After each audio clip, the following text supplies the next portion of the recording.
జీవితమంటే కల కాదు, అది కవులు రచించే కథ కాదు.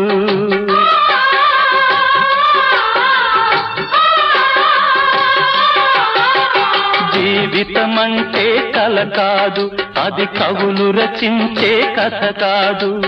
కనుమరుగైనది సిరి కాదు, అది మనదని తలచుట సరికాదు.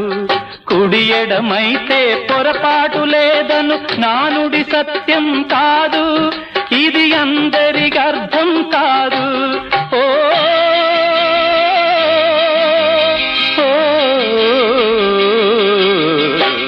వేగు చుక్క మొలిచింది, వేకువ పొడ చూపింది, తూర్పు తెల్లవారక ముందే కాలం మాటేసింది, నా కళ్ళను కాటేసింది, కాలం మాటేసింది.